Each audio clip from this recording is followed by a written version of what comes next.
Hello, everyone. Happy Tuesday. Happy So What Day.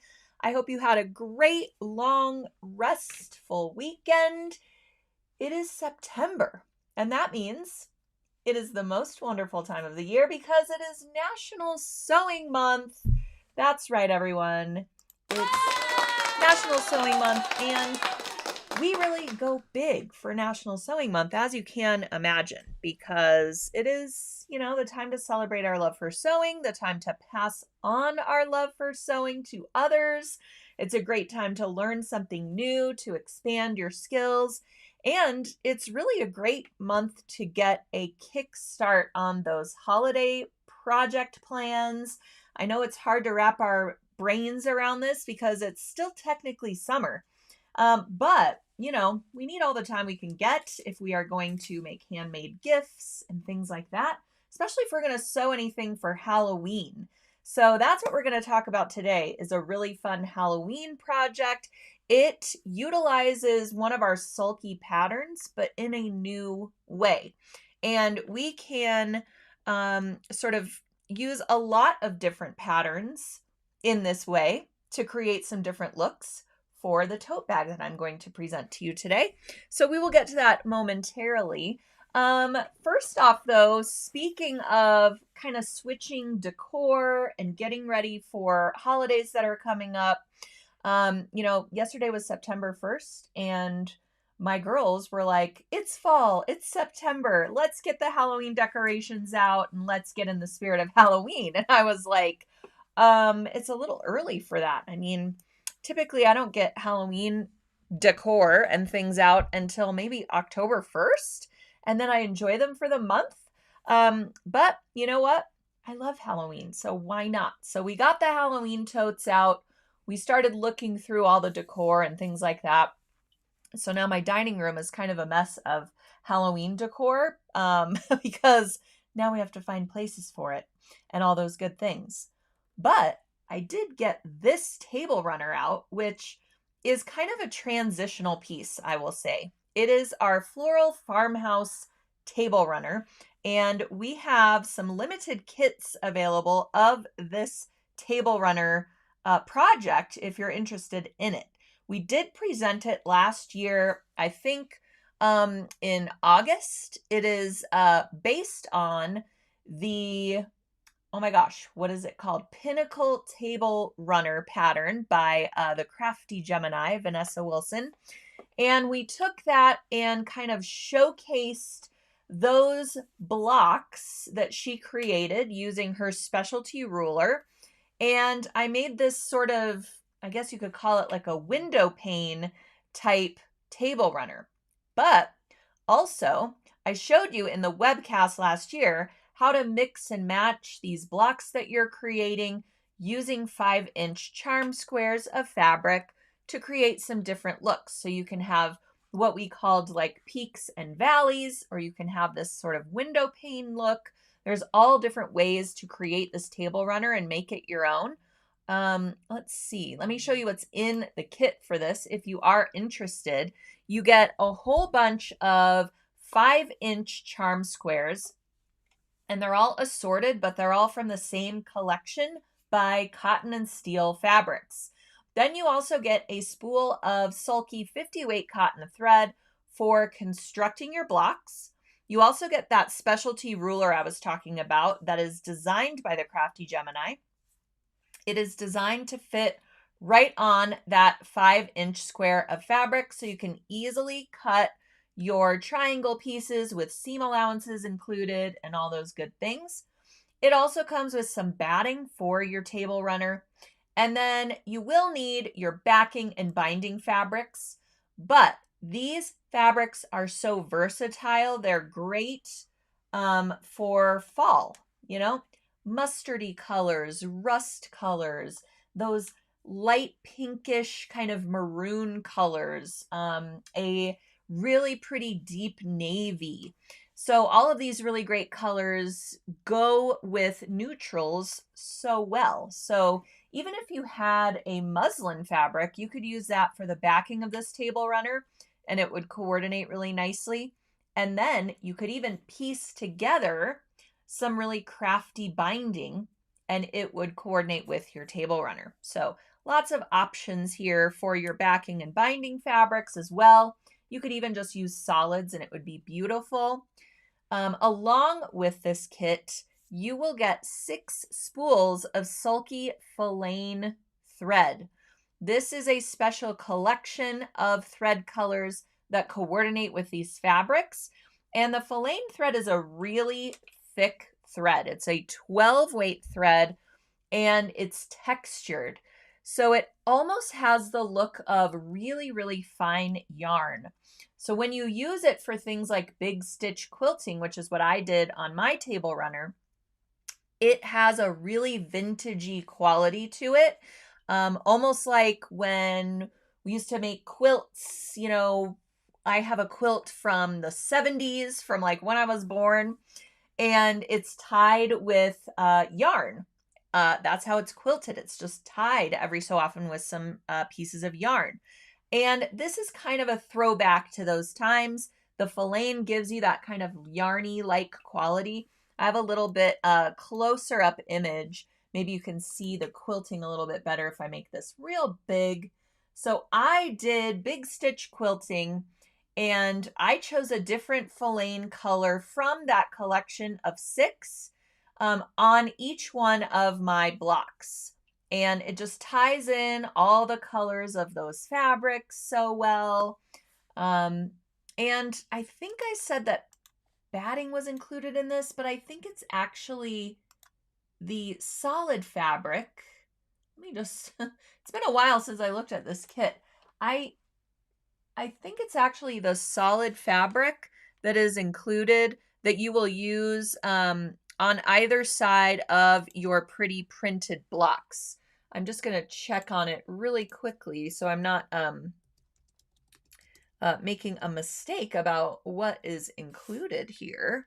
But last week I showed off a Halloween table runner, and then I showed you the Halloween Pinnacle table runner kit. Well, this is the floral farmhouse version of the Pinnacle table runner kit.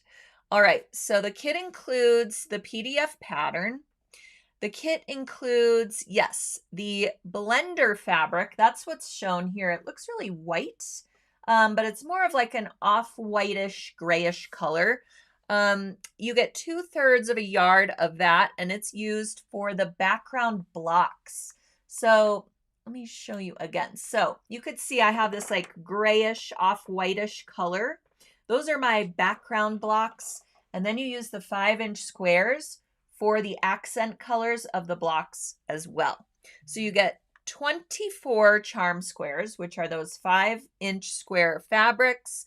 And then you get the 6 spools of filaine thread, the spool of 50 weight cotton thread, you get a pack of needles, and you get that specialty ruler.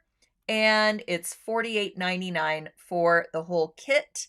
And again, you can really make this table runner look totally different from my version, depending on how you arrange those blocks. And of course, what colors you get in your kit, because as I mentioned, the fabrics are all from the same collection. They might differ slightly from what I got in my kit. You might have a little bit more of those blues in yours, things like that. So I really love the vibe of this table runner. Like I said, I think it's a great transitional piece as we head into Halloween decorating. Maybe we're not quite into, you know, the spooky season yet. We're still making things and gearing up for it. So this is a great piece to transition from your summer table scape into your fall one. So I just love the look of this. It does have that vintagey kind of quality with the small print florals and things like that. And then you can give it a modern twist as well, depending on, again, how you arrange your blocks and how you do your quilting. You can also use that filaine thread in the needle and quilt on your sewing machine with it. Choose a lighter weight thread for the bobbin, like a 60 weight poly light thread would be great. You could also use that 50 weight cotton thread in the bobbin when you're working with that super heavy thread on the top. You want to lengthen your stitch length as well to at least a 3.5. You could even go up to a 4.0 millimeter stitch length, and you would have almost that look of big stitch quilting, but you're doing it on your sewing machine. So it'll be, a lot faster that way. Another tip when you're working with the filane thread in your sewing machine is to not tie off the threads. For example, using your auto thread cutter where it pulls the thread to the wrong side and cuts it off. Do not do that with this thread, because what's going to happen is it's going to tie off that thick thread on the wrong side. You're going to have this big bulky knot, and you might have thread breakage because it's just pulling on this heavyweight thread to go to the wrong side through all of those layers. I just leave long thread tails, begin my quilting along one edge, ideally end my quilting along another edge so that I can then keep going, and all of my thread tails are kind of along the edge of the table runner, placemat, quilt, whatever you're making with the filane. And then you can trim everything up and bind it, and all of those edges will be enclosed in your binding seam. So you can use really heavyweight thread in your machine, utilizing those tips, and you also need a large enough needle eye. So we've talked about this a lot in the past couple weeks, and I've gotten a lot of feedback from people saying, thank you so much for telling me about pairing needles with thread. It's confusing, and it definitely is. Before I started working with Sulky, I really had, very limited knowledge of thread weight. I understood that, the lower the thread number, the thicker it was, but I didn't really understand which thread to use in which project, and I certainly could not wrap my head around needle size and thread weight.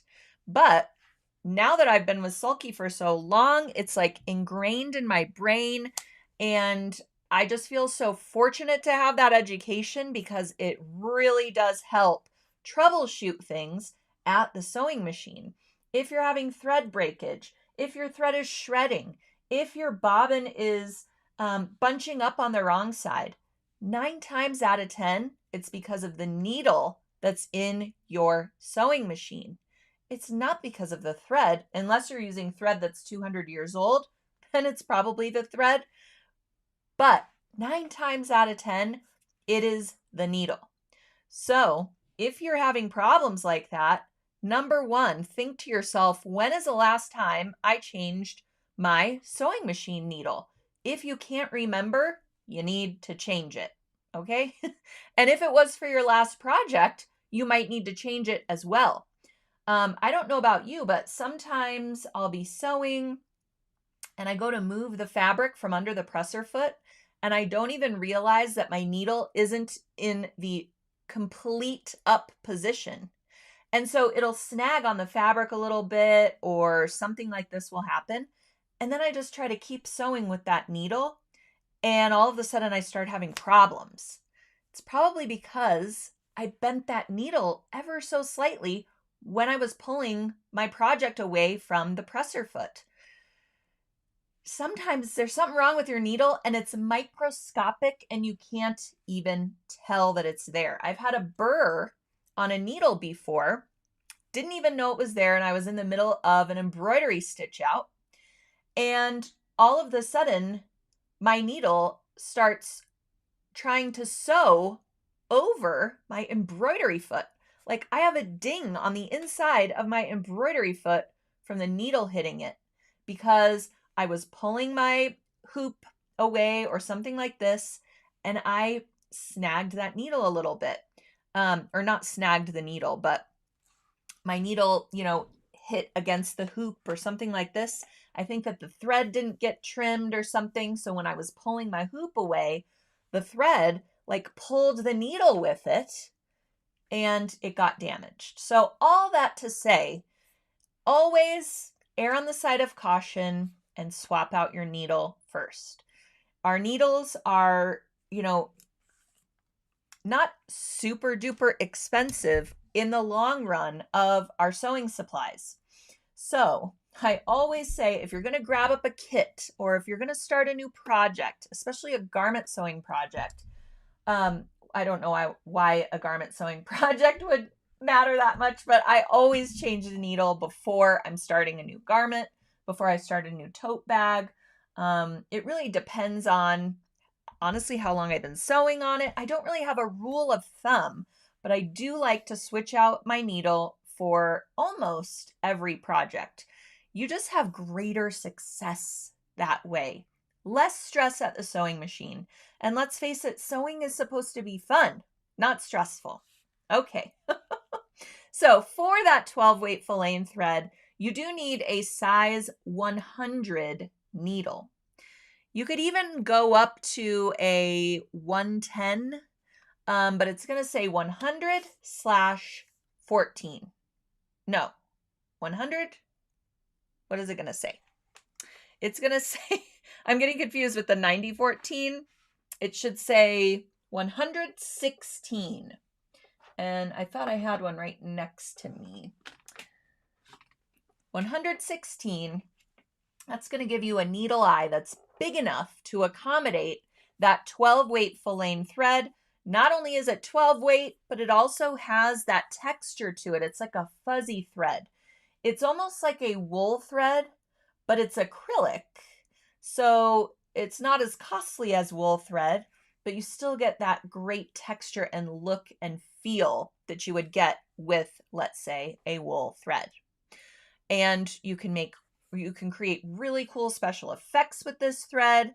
But for this particular table runner behind me, it's really for that vintagey, soft yarn-like quality that you get with the quilting.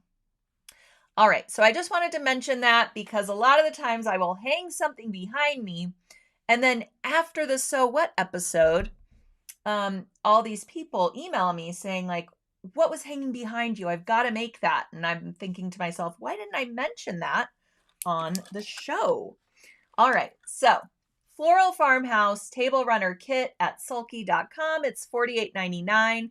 Comes with all of the fabrics that you need for the top of your table runner. You can make it in different variations. All that thread and the thread for construction and the specialty ruler. Here's what it looks like. Again, that full kit. The pack of needles, very important. This is a universal assortment pack. So you get a lot of different needle, or excuse me, no, this is a 70/10 universal pack. My apologies. So the 70/10, these needles are used with the 50 weight cotton thread for your construction. So if you do want to use all these beautiful 6 filet thread colors in your machine, you will want to grab up a size 116 pack of needles. You can grab up a quilting pack if they go up that high, or just a universal pack size 116. All right, let's see. Ooh, another exciting thing I have to share with you today because it is National Sewing Month. We have teamed up with Kimberbell. Who out there knows Kimberbell, loves Kimberbell? We've teamed up with Kimberbell this month to bring you an amazing sweepstakes that you could win. So all you have to do is head on over to our contest page, which regrettably I forgot to put in the description of today's post. So we are going to put it in the chat here, in the live chat in the comments, and you can click on it and enter to win.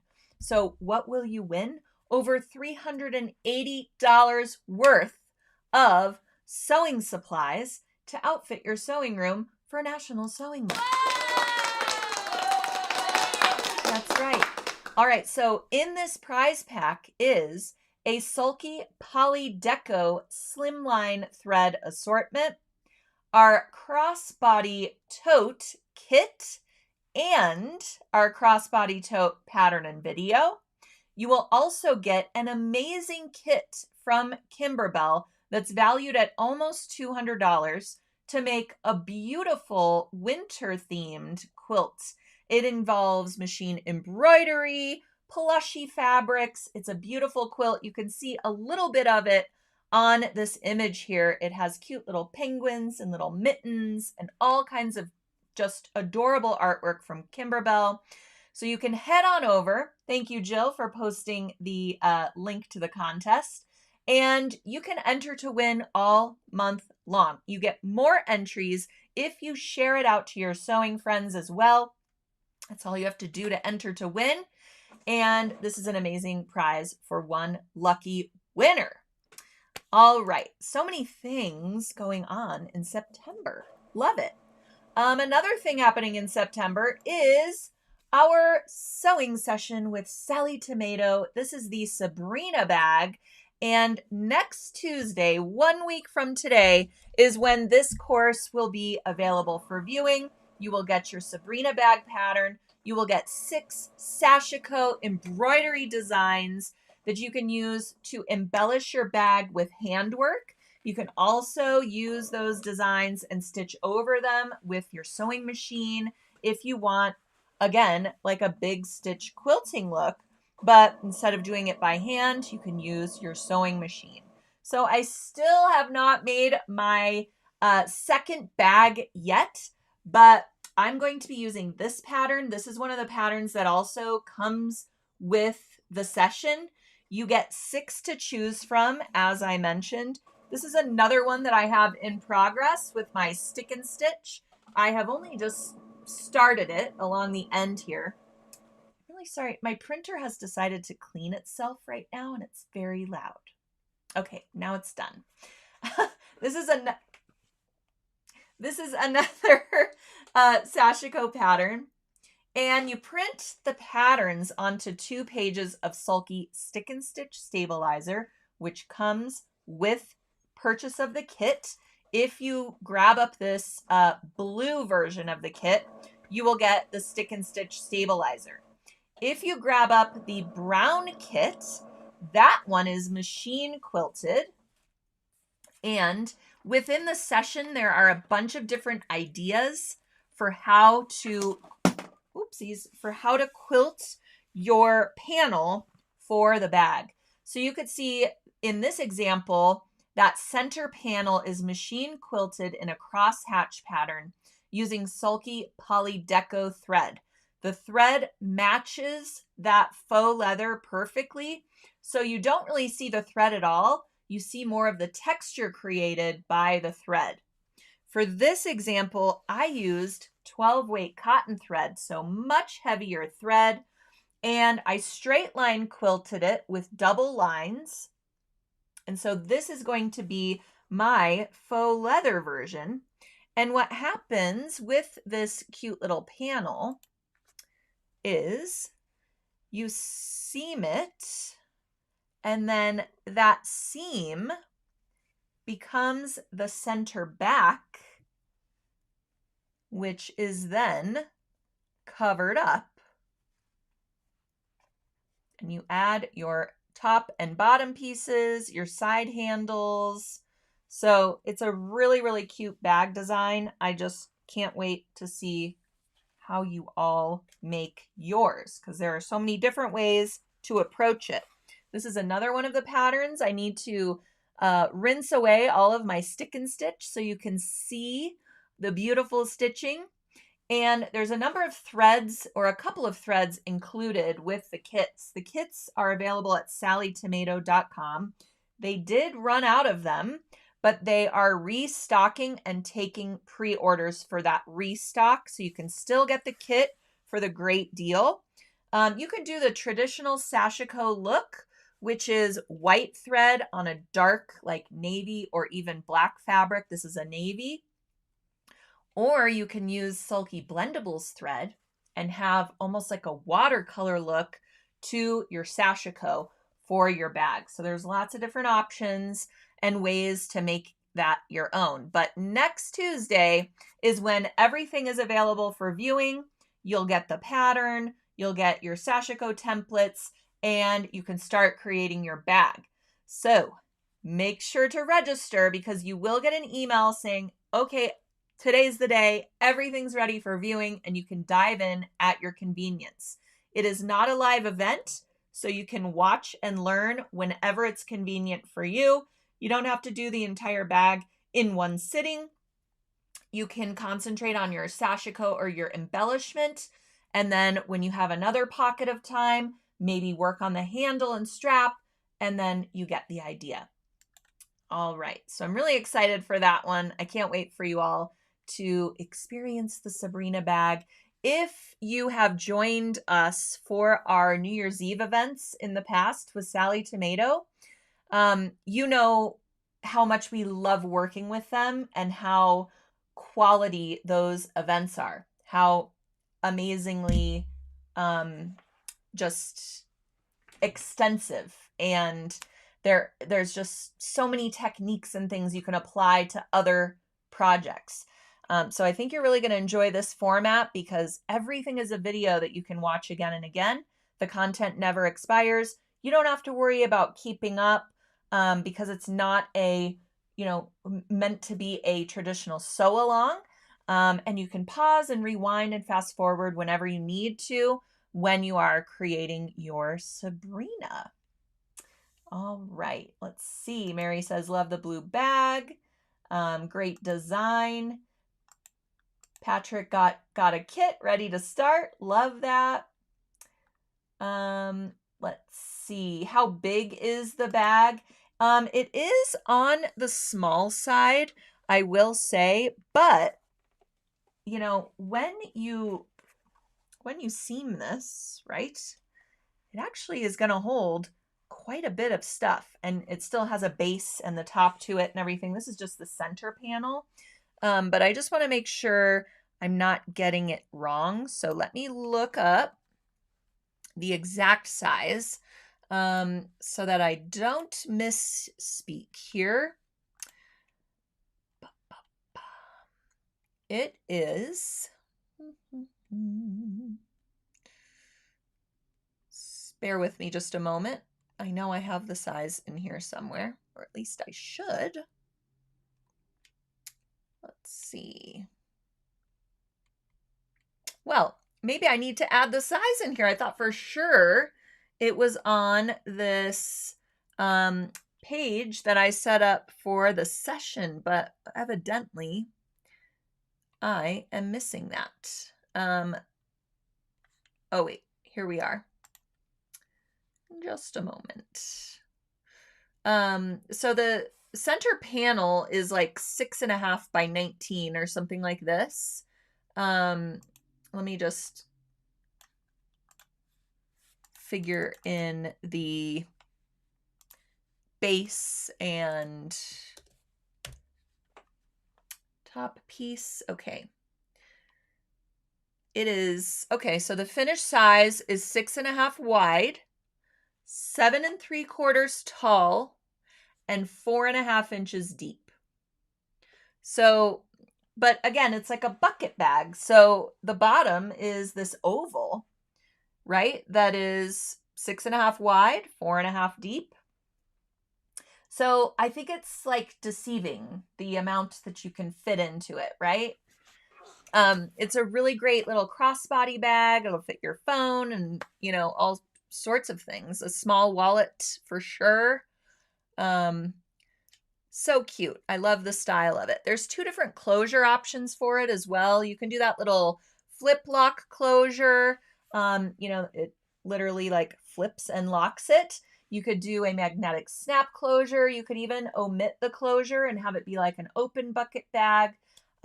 So there's, again, lots of options with this one as well. All right. Susie Q says, I'm making it for a Christmas present. So nice. Lee says, size does not make much difference. It will still hold a lot of $100 bills. That's right. Let's see. Betsy says, does the kit include the pattern? The kit does not include the pattern. The pattern is part of the session.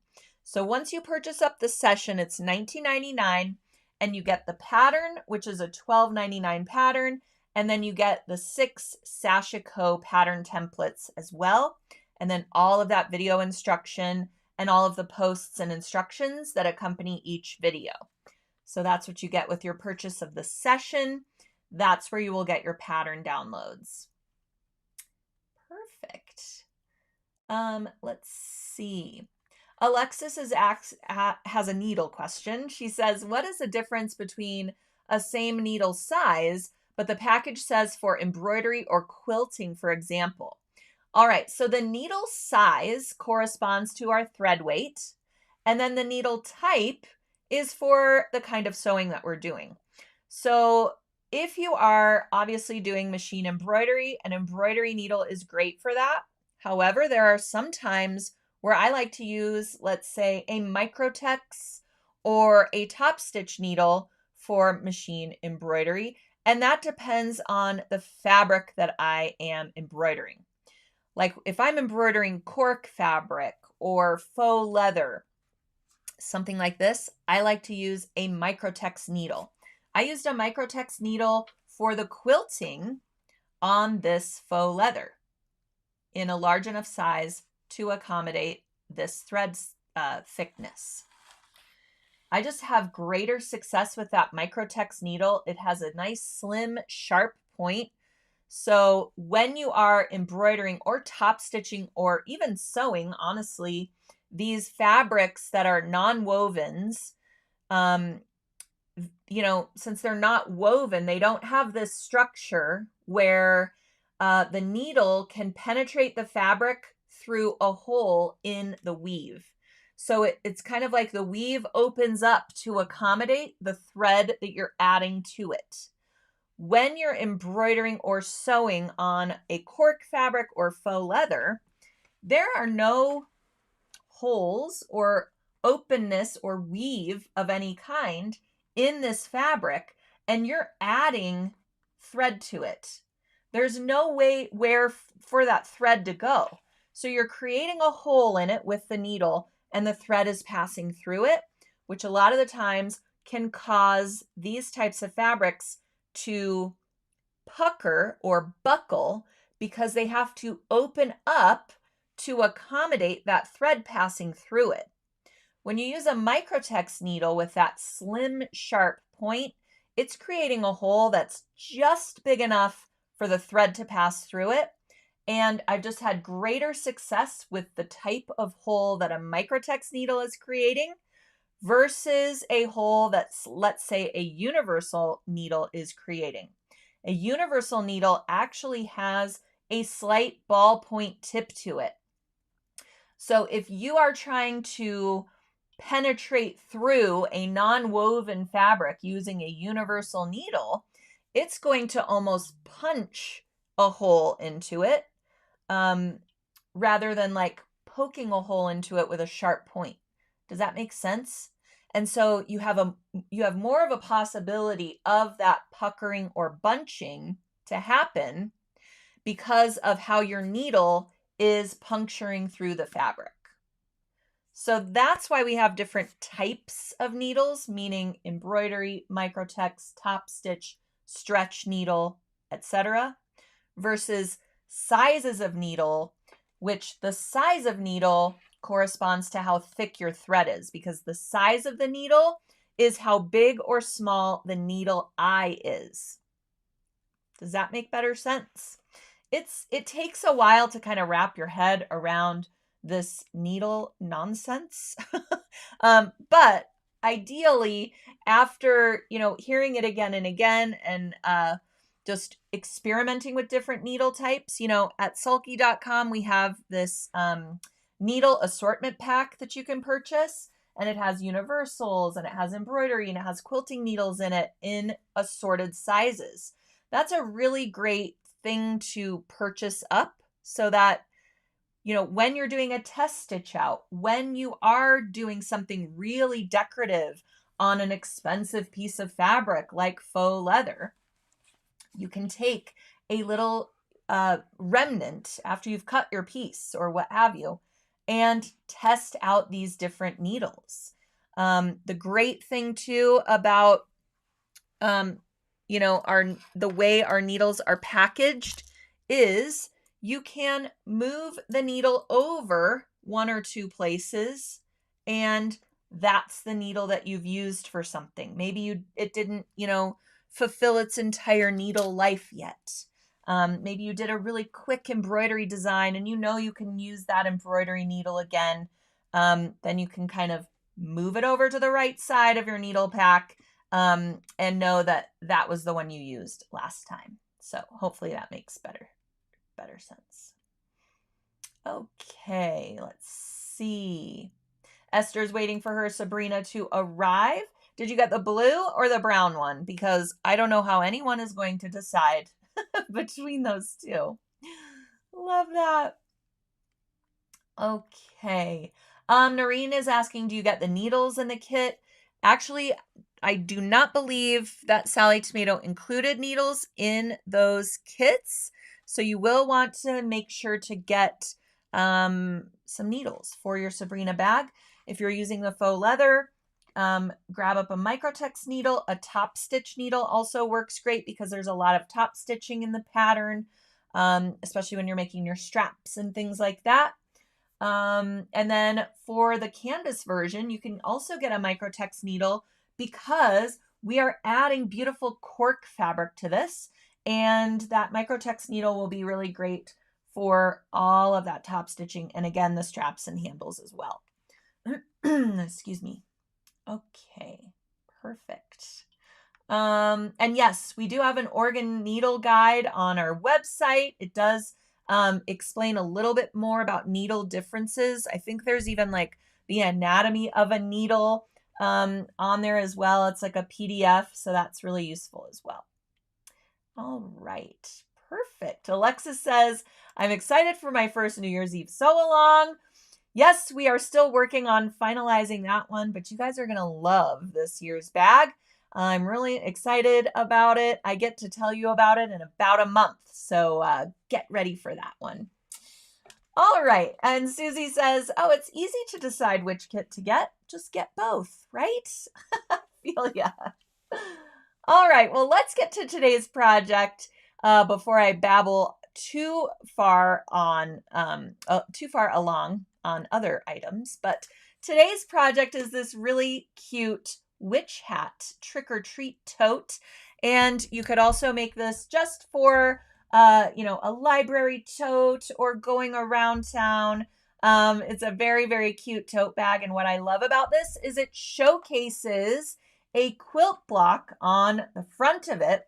So you could really utilize pretty much any quilt block of your choosing and size it accordingly. So this witch hat block is from our Halloween foundation paper piecing collection. I linked to it in the description of today's post. If you get the collection, you get 4 Halloween themed paper pieced patterns. You get the witch's hat, there's a bat, there's a like a cauldron, and then I believe there's, what's the 4th one? Is it a spider? You get the idea. They're all Halloween themed. And so for this tote bag, which all of these foundation paper piece blocks were designed by the great Ashley Hough. And you might remember her from National Sewing Circle, National Quilting Circle. She was also an editor at Sew News magazine for a long time. And she's a really, really talented quilt artist. And she created these great foundation paper pieced blocks, which we use Sulky Paper Solvy for. If you are new to foundation paper piecing, it is a technique where you sew through paper with your fabrics on top. So you can create these really intricate pieced designs that might have corners and edges and things that make it almost impossible for you to sew without the guide of the paper. So you can do really cool art quilts and portrait quilts and things like that using foundation paper piecing. And we have a really unique product at sulky.com called Paper Solvy, because one of the struggles, I guess you would say, with foundation paper piecing is that after you sew your fabrics to the paper, you then have to tear the paper away from your stitching lines. in order to get rid of it. We don't want that paper behind our beautiful fabrics, right?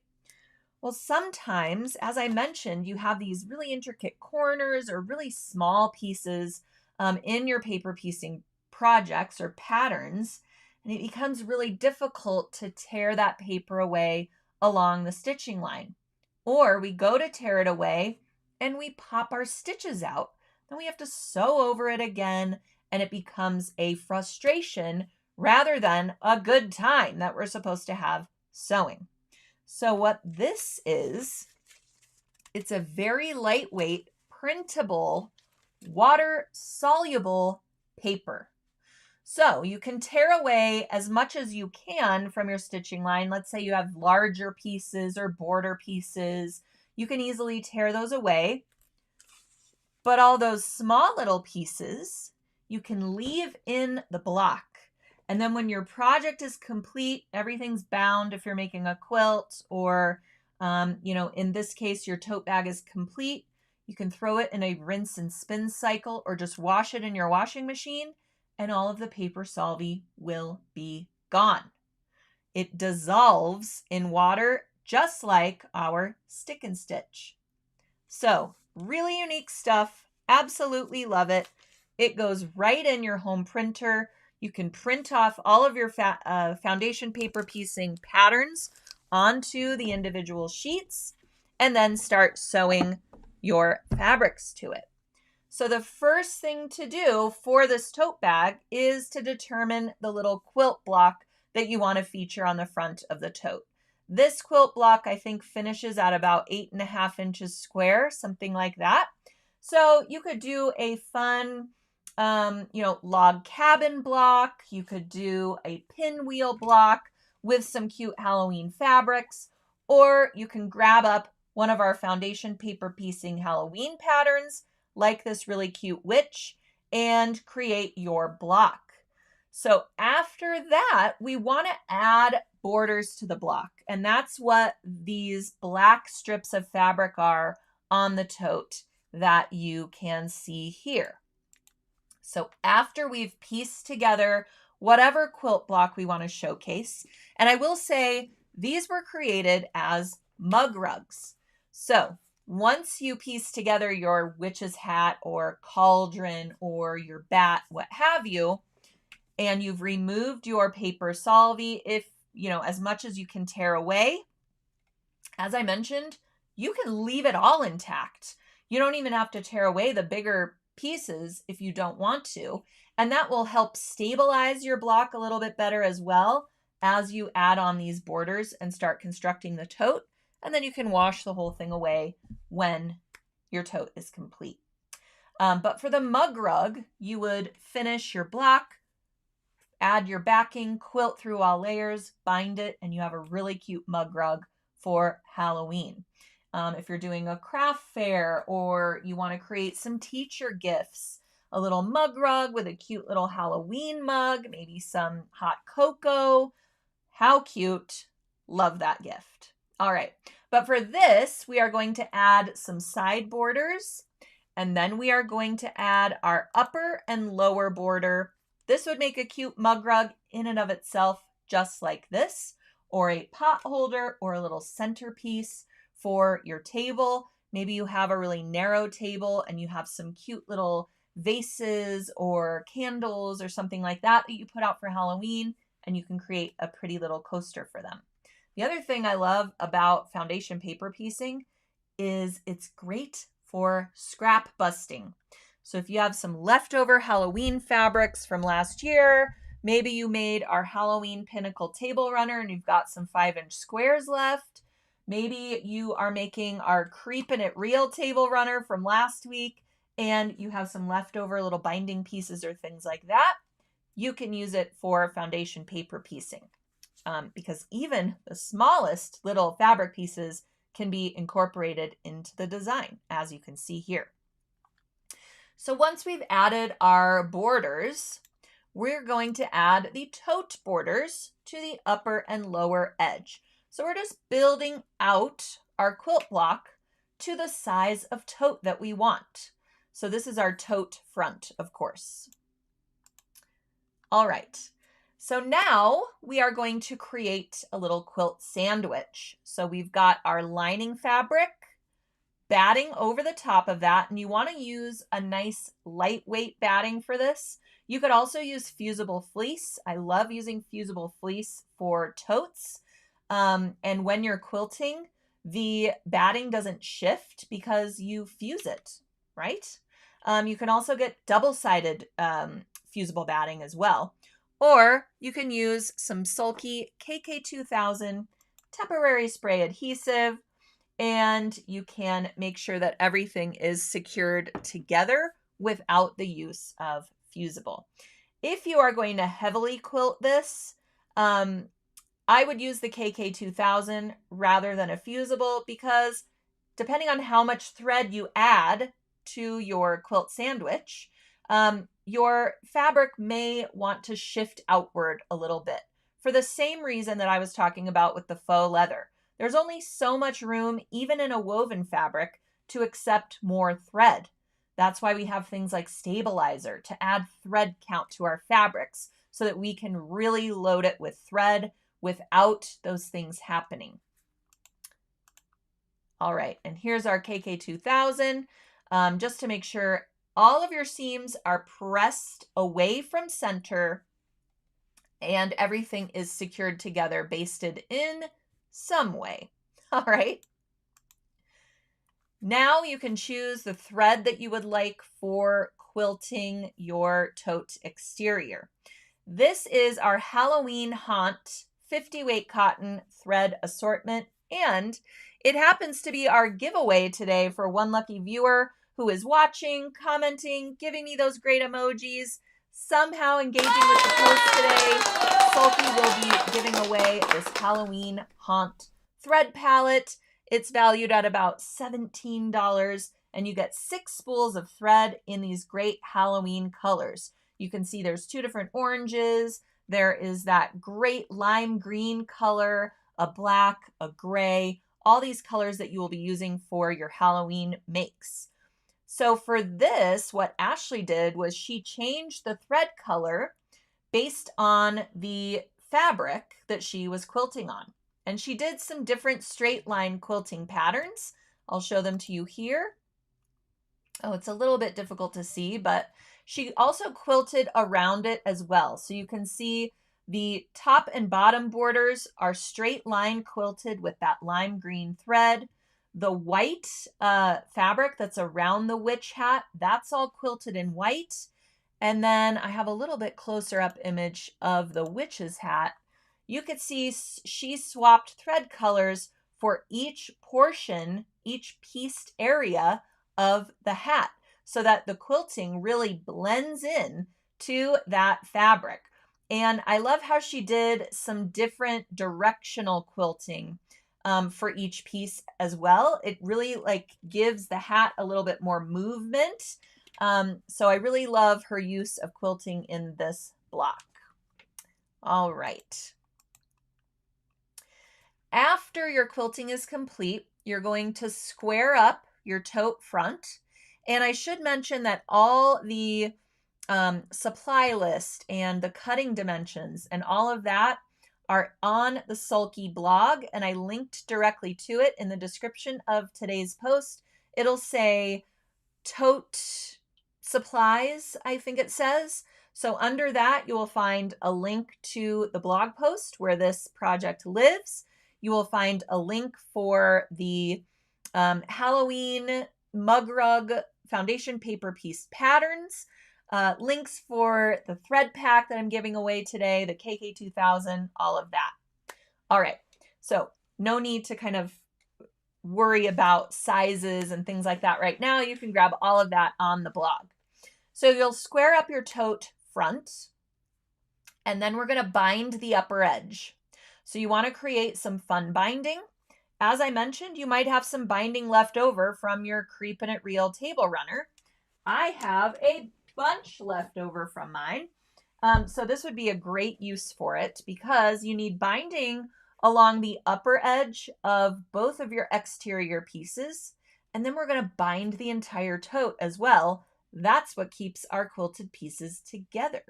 So really smartly constructed. I love that it can be, I mean, oh my gosh, even if you had, if you've thrifted a quilt, maybe you've found a quilt at a thrift store and you want to turn it into one of those cool quilted jackets, you probably have some pieces left over and you can bind the edges and create a tote bag out of it. There's just so many different ways of looking at this project and kind of, reimagining it or making it your own. So at any rate, bind the upper edge of your exterior piece that you just quilted. Here we are just folding our binding toward the right side and then machine sewing it. You can also hand sew your binding if that's what you prefer to do as well. All right, now we're going to make our straps. And I should have mentioned, you'll have two exteriors, right? The front and the back. What Ashley did was she had the pieced witch's hat on the tote exterior on the front, and then on the back she used a plain black fabric. So you could showcase two different quilt blocks for your front and back.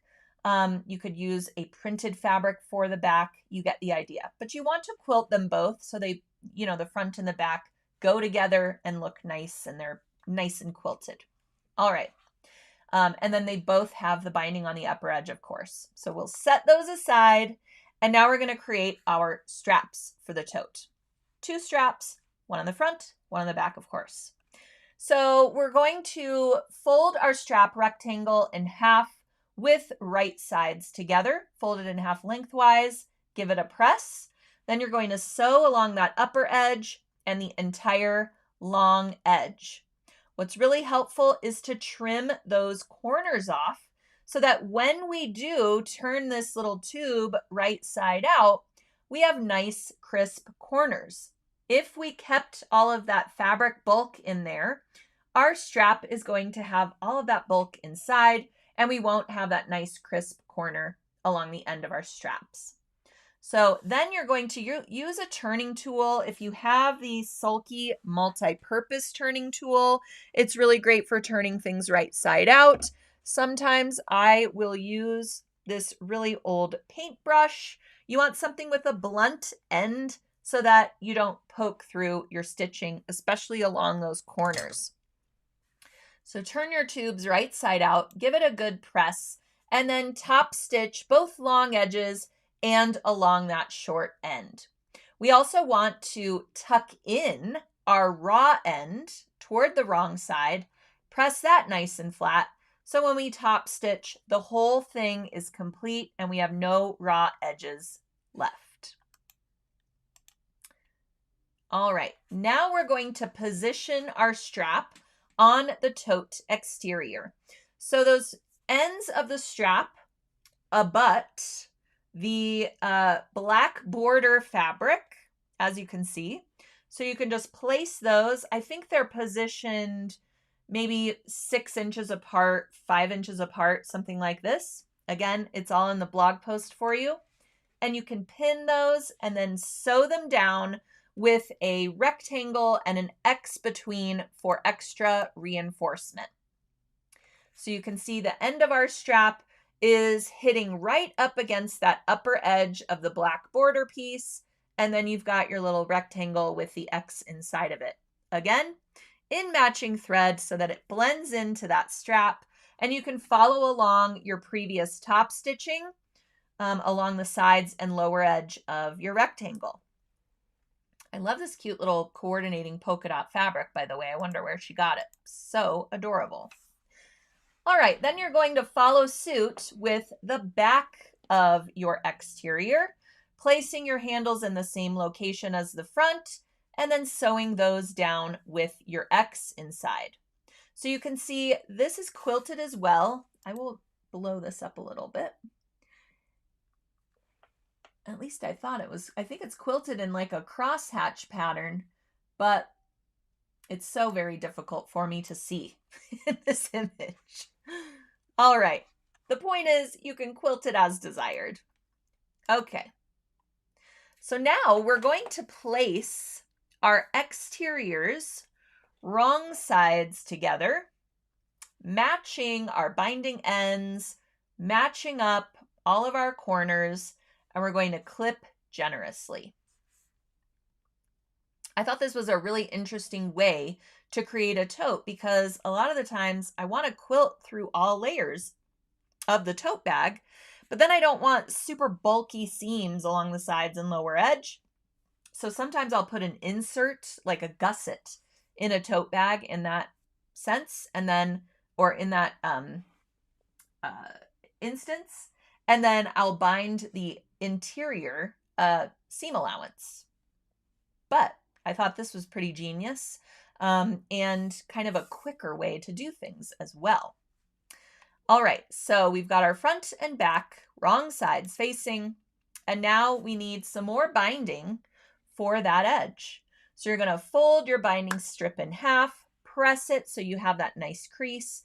Make sure to fold that end to the wrong side as well so that we have a finished edge. All right, and then you're going to fold it again in half, and now we can bind the edges of our tote. So you will line up that folded edge with the upper edge binding seam, or excuse me, upper edge binding fold, really, and clip that. And of course you want to miter your corners as you reach them. So you will fold the strip over itself and then back over the fold to meet along that lower edge. Now when we turn our binding to the right side, we will have a nice mitered corner there at the edge, just like you were binding a quilt. Then you're going to work your way up to the opposite upper edge of the tote and see how we have a little bit poking out. You want to fold that to the wrong side. So you don't want to sew all the way to the edge. See how she stopped about 2.5 inches or 3 inches from that end? That is so that you can get in there, fold that raw edge to the wrong side, press, and then finish sewing your binding. All right. Then you can fold it either to the right or wrong side, meaning the front or back side of the tote, and either machine sew it. I love using a decorative stitch if I am machine sewing binding. That way, if I miss a little bit of the binding fold, my decorative stitch kind of goes over the top of it anyway, and it doesn't look like I veered off course with my straight stitch. So I like to use a serpentine stitch, or you might have a really fun decorative stitch on your machine that is a little bit more Halloween friendly. Who knows? Because I mean, there are so many decorative stitch options on my sewing machine. I can just get lost looking through them. But this is a really great opportunity to use those decorative stitches that are often hiding in the shadows, just crying and with their hands up saying, "Pick me." Okay, maybe it's not that dramatic, but you get the idea. All right, so then once you sew your binding, that's all there is to it. And see the nice mitered corner that you get when you work your way around the tote. It looks so professional and nice and crisp. And there it is, all machine sewed. Again, using that matching thread. All of these threads were included in that Halloween Haunt thread assortment. And what is interesting about that is Ashley already had this fabric on hand, and I sent her the thread assortment to use for this project, and she was like, "I can't believe it. Every single fabric I intended to use, there's a thread spool that matches it." And I was like, that is exactly why we created this assortment, because it has all of those great Halloween colors that go with all of the fabrics that are out right now. So super fun. And then you have your finished tote. I mean, it looks like a little mini quilt that you're holding, and a really great size to use as a trick-or-treat bag. You could even utilize, you could even create just a rectangular quilt. I don't know why I'm speaking so strangely. A tote bag with 2 plain exteriors that you've quilted, and then use your foundation paper pieced block as a little pocket on the front. So Lots of different ways you can interpret this, and many, many quilt blocks. If you've ever practiced a quilt block and it ended up looking great, but it wasn't in the fabrics that you intended to use. Maybe you have a leftover quilt block or a leftover stitch out sample from your embroideries. This is a great opportunity to incorporate it into a project that will actually get used. So I love that. All right, and then here it is hanging on a little tree. Love that, super cute. And then of course we also had it as a little treat bag. Where is that image? So cute. Love this little ghost holding his treat bag. It looks like he's also maybe wearing a swimsuit. You know, you just never know what's going to happen with the weather on Halloween, right? All right, so I hope you enjoyed that tutorial. Again, the entire tutorial is on the Sulky blog, which I linked to in the description of today's post. And as long as you are commenting, watching, giving me those great emojis, you can also share out the post for your chance to win that Halloween Haunt Thread Assortment from Sulky, valued at $16.94, $16.98, something like that. So yes, the Halloween assortment could be yours as well. Love that. Sheila says, I like that pocket idea. You can never have too many pockets. Very, very true. Perfect. All right, one last piece of business for you today. I want to make sure everyone is aware that we are going to Greece in 2026 with Sulky, and you can come along too. Check out this tour on the Craft Tours website. I link directly to it in the description of today's post. If you're not seeing all of my links and everything that I've talked about today, be sure to click on that little See More button, and then the whole description will pop out and you will find what you are looking for, including the itinerary, the cost, the pricing, everything that's for this Greece tour. And you can join us in May of 2026. Now is the time to start planning, or at least putting it on your wish list for the holidays. Maybe your entire family will go in on it for you, sending you to Greece with Sulky.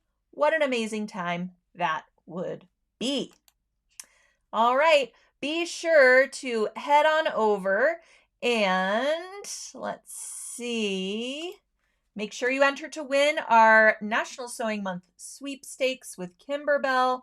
You can win over $380 in prizes to outfit your sewing room and to jumpstart your creativity for the fall and winter months ahead. And be sure to share this out. Share your love of sewing this month and always, but most importantly during National Sewing Month. And I look forward to speaking with you next week on another So What. It's going to be the day that our Sabrina sewing session is ready for viewing. So make sure to register, get all your ducks in a row, order your kit if you need to. As I mentioned at the top of today's episode, they were sold out of kits, but are now replenishing. So you can order up a kit again and join us next Tuesday or anytime thereafter, because this is an on-demand session, self-guided by you, and the videos and content never expire. So once you've registered, it is yours to keep forever. All right, thanks very much for joining me this afternoon, and I look forward to next Tuesday when I join you for another So What. Have a great day, everyone.